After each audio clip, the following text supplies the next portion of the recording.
Dan untuk mendalami masa PSBB transisi di Jakarta dan bagaimana dampaknya, kita sudah bergabung bersama pakar epidemiologi Universitas Indonesia, Tri Yunis Miko Wahyono. Selamat sore, Pak Tri. Selamat sore, menjelang malam. Ya. Pak Tri, kalau kita melihat angka penyebaran COVID-19 di Jakarta sendiri seperti apa? Kalau dari paparannya kan angka reproduksinya 0,99. Bagaimana penjelasannya, mungkin Anda bisa menjelaskan mengenai hal ini? Jadi kalau kita lihat bahwa wabah di Indonesia epicentrumnya adalah Jakarta. Jadi wabah yang terjadi secara propagated atau penularannya orang ke orang, wabahnya memang naik turun. Gitu. Nah, kalau pakai patokan reproduction number atau R0 adalah basic reproduction number, kalau RT adalah reproduction number pada time tertentu, itu menunjukkan daya penularannya. Daya penularannya sekarang lagi menurun, maka kasusnya lagi menurun, gitu. Jadi sekarang bisa diartikan ada penurunan kasus baru di Jakarta. Jadi belum dikatakan apakah kasus barunya itu aman, terkontrol atau tidak, gitu. Jadi kalau kita lihat sehari aja ada 60 kasus, maka dalam masa inkubasinya 3-10 hari atau dalam seminggu bisa ada 420 kasus, bayangkan gitu. Itu adalah kasus baru yang terjadi dalam masa inkubasi. Ya, jadi itu sangat menyeramkan buat saya kalau dibuka begitu. Jadi harus pelan-pelan begitu. Jadi harus kita tentukan bersama pada saat kapan insidennya bisa kita buka atau dalam buka new normal itu kapan begitu. Jadi jumlah kasus baru amat menentukan, bukan reproduction number begitu. Kalau Anda melihat penurunan kasus di Jakarta ini, apakah memang karena penanganannya yang cukup baik atau memang karena ada perpindahan masyarakat dari Jakarta ke luar kota? Ya, bisa berbagai efek. Jadi memang PSBB-nya mungkin ada efek dari PSBB-nya. Ada perpindahan dari Jakarta ke luar kota. Dalam Lebaran ini banyak yang pindah keluar kota karena nggak ada pekerjaan di sini, begitu. Yang balik lagi sedikit, begitu. Jadi kasusnya akan berkurang banyak. Tapi yang penting buat saya dalam pedoman WHO, kalau mau new normal, kasus COVID-nya harus terkontrol. Nah, terkontrolnya harus kita bicarakan, batas terkontrolnya di kota Jakarta berapa kasusnya, begitu kira-kira.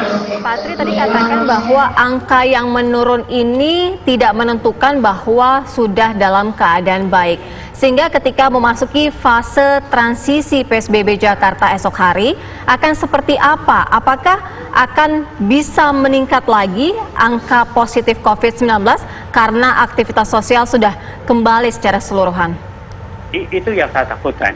Jadi pada wabah yang sifatnya menularnya ada orang ke orang atau dropletting, begitu ada kesempatan, ada kerumunan, ada posibilitas orang ketemu orang gitu, maka ada kemungkinan penularan akan meningkat begitu.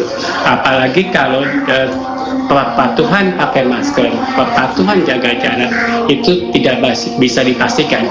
Saya dapat memastikan kalau di mall yang high class gitu bisa diatur.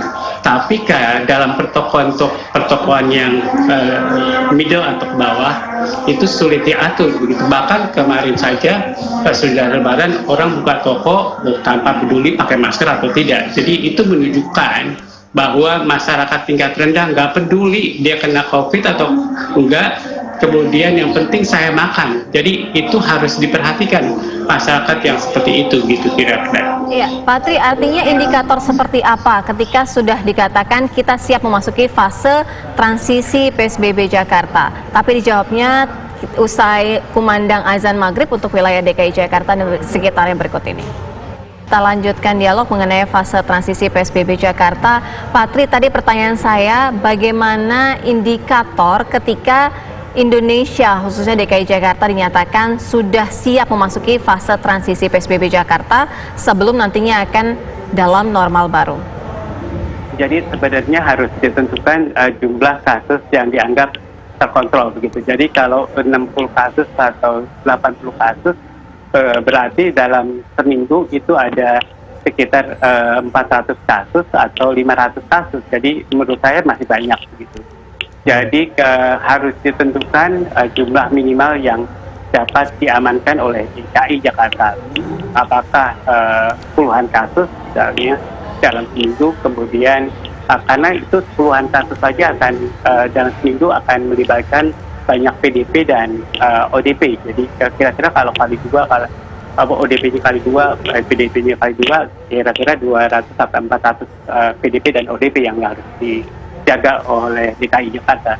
Dan itu pekerjaan tidak gampang begitu. Nah, satu lagi dalam kriteria WHO itu kalau ada outbreak atau letupan di daerah susceptible begitu atau vulnerable, itu dapat dideteksi. Ya kalau 100 kemudian letupannya berapa, kalau kemudian 500 letupannya berapa begitu. Jadi letupannya harus 2 kali lipat, bahkan 1000 begitu, akan jadi 1000 kalau 500 dalam seminggu. Kemudian kalau 100 itu 500 dalam seminggu mungkin masih bisa dimanage, mungkin. Ya, jadi jawaban saya adalah mungkin bisa dimanage oleh DKI Jakarta begitu. Baik. Terima kasih Pak Tri selaku ahli epidemiologi dari Universitas Indonesia sudah berbagi pandangan bersama kami di Kawat Petang kali ini. Terima kasih. Selamat sore.